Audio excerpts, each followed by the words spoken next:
अस्सलाम वालेकुम नाजरीन। पिछले एपिसोड के आखिर में आपने देखा कि उस्मान और शहनशाह एनरिकोस के दरमियान एक तिजारती मुआहिदा हो चुका था और दोनों काफ़ी मजबूत बन चुके थे।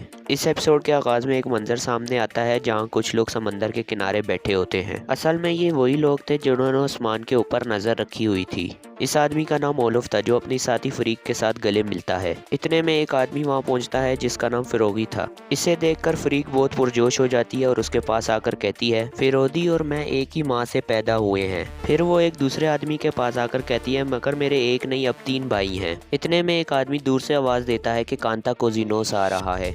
कुछ देर बाद कांता उसके पास पहुंचता है और ओलुफ कहता है, मैं जानता हूं तुम क्यों आए हो। ये कहकर वो फरीक से एक छोटा सा डब्बा लेता है और उसे कांता कोजिनोस को दे देता है। इसके बाद एक मंजर सामने आता है जिसमें सांतोर को एक जिंदान में कैद कर दिया गया था कि इतने में फरीक वहाँ पहुंच चुकी थी। फिर सांतोर उस फरीक से पूछता है कि कौन हो तुम। फिर फरीक कहती है, मैं तुम्हारे लिए मौत लाई हूँ। ये कहकर वो अचानक सांतोर पर हमला कर देती है और उसके गले में खंजर घोंप देती है और इस तरह सांतोर मारा जाता है। उसको मारने के बाद वो उसकी दोनों आंखें निकाल लेती है। इसी तरह कांता कोजिनोस को दिया जाने वाला तोहफा उसकी दोनों आंखें थी। फिर ओलुफ कहता है, हमने रोम के नए शहंशाह को बचा लिया। दूसरी तरफ सांतोर की लाश महल में पहुंचा दी गई थी। तो शहंशाह कहता है, सांतोर तुम किसकी कठपुतली थे। इसके बाद शहंशाह गुस्से में खड़ा हो जाता है और कहता है, ऐसा कौन कर सकता है, अब मैं पूरा शहर जला दूंगा। फिर उस्मान कहता है, नहीं शहंशाह आप पुरसकून हो जाएं, हम ये मसला मिलकर हल करेंगे। तो शहंशाह कहता है, कैसे उस्मान साहब, इस खेल से मेरा तख्त हिल कर रह गया है।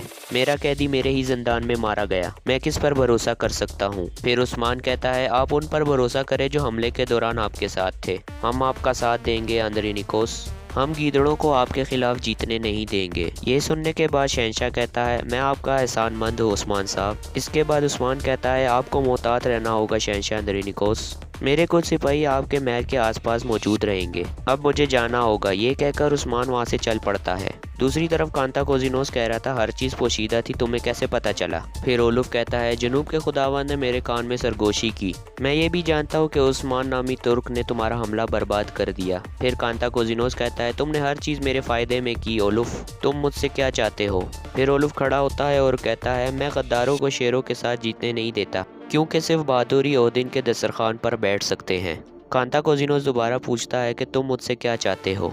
फिर ओलुफ कहता है, मुझे एक फ़ौज चाहिए, हम तुम्हें एक तख्त लेकर देंगे और तुम हमें अपनी फ़ौज दोगे, अब तुम ये जाम पियो। ये सुनकर कांतानोस कहता है, मैं ये किस तरह पी सकता हूँ, मैं एक हारा हुआ इंसान हूँ। फिर ओलुफ कहता है, उस्मान की मौत के लिए।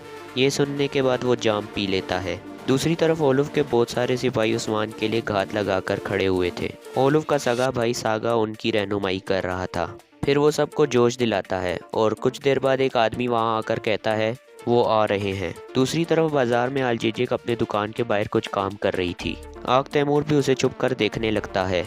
इतने में ओल्गिन खातून वहाँ पहुँचती है और आलजीजिक से बातचीत करना शुरू कर देती है। इसी दौरान वो आलजीजिक से शादी के बारे में पूछती है। फिर आलजीजिक कहती है, वो बहादुर जो मुझसे शादी करेगा वो अभी तक पैदा ही नहीं हुआ। तो ओल्गिन कहती है, माशाल्लाह, लेकिन तुम ये नहीं जान सकती, तुम्हें किस तरह का बहादुर चाहिए।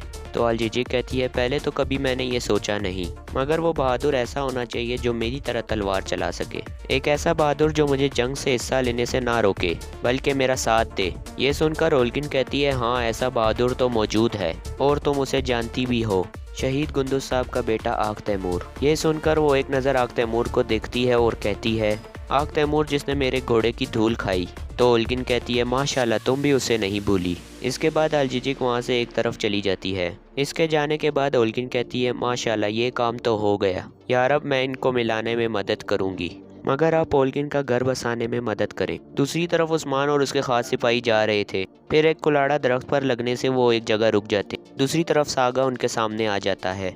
फिर सागा कहता है, उस्मान एक असली सिपाही की तरह मेरे साथ लड़ो ताकि तुम्हारी मौत जल्द हो सके। तो उस्मान कहता है, जब कुत्ते की गर्दन पर पट्टा तंग किया जाता है तो वो बहुत ज़्यादा भौंकता है, आओ ज़रा। फिर उस्मान अपने सिपाहियों से मुखातिब होकर कहता है, सिपाहियों यानी शहर पहुंचने तक कोई रहम नहीं दिखाना, जो भी रास्ते में आए उसे मार दो। इसके बाद लड़ाई शुरू हो जाती है। उस्मान और उसके खास सिपाही उनका खात्मा करना शुरू कर देते हैं। कुछ ही वक्त में उस्मान कई सिपाहियों का खात्मा कर देता है और फिर उस्मान उनके सरबरा सागा के पास पहुँच जाता है। फिर उन दोनों में लड़ाई शुरू हो जाती है।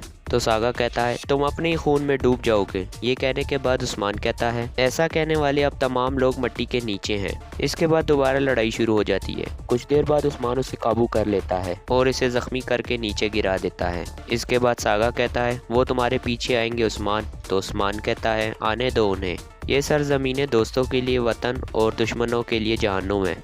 ये कहकर उस्मान कुल्हाड़े के साथ उसकी गर्दन पर वार करता है, जिससे सागा मर जाता है। दूसरी तरफ सागा के तमाम आदमी मारे जा चुके थे। फिर वो कुल्हाड़े और ज़मीन पर गिरी एक ढाल को उठाकर देखने लगता है ताकि पता चल सके कि ये किन लोगों में से हैं। फिर उस्मान 2 मुख्तलिफ कुल्हाड़े लेकर यानी शहर की तरफ रवाना हो जाता है, जबकि एक जख्मी आदमी उन्हें जाते हुए देख रहा होता है। उस्मान और उसके साथी तेजी से अपनी मंजिल की जानिब बढ़ने लगते हैं। दूसरी तरफ वो जख्मी आदमी सागा की लाश लेकर ओलुफ के पास पहुंच जाता है, तो ओलुफ अपने भाई के लिए बहुत गमगीन हो जाता है। इतने में उसे लाने वाला आदमी कहता है कि उस्मान ने सागा को मार डाला।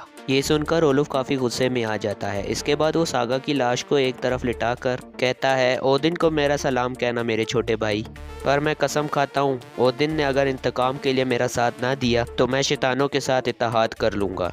एक खून बहा है, जब तक मैं 1000 खून ना बहा दूं तब तक नहीं रुकूंगा। दूसरी तरफ यानी शहर का मंजर दिखाया जाता है। उस्मान अपनी रहायशगाह पर पहुंच चुका था। वो उन 2 कुल्हाड़ों पर बने निशान गौर से देखने लगता है और फिर कहता है दुश्मन मुख्तलिफ हैं, ये दोनों कुल्हाड़े भी मुख्तलिफ हैं। ये बड़ी अजीब बात है, मगर मैं उन सब को मिटा दूंगा। और यहाँ इस किस्से का इख्तिताम हो जाता है। अगर आप हमारे चैनल पर नए हैं तो हमारे चैनल को सब्सक्राइब करें ताकि नई आने वाली वीडियोज़ आप तक जल्द पहुँचे।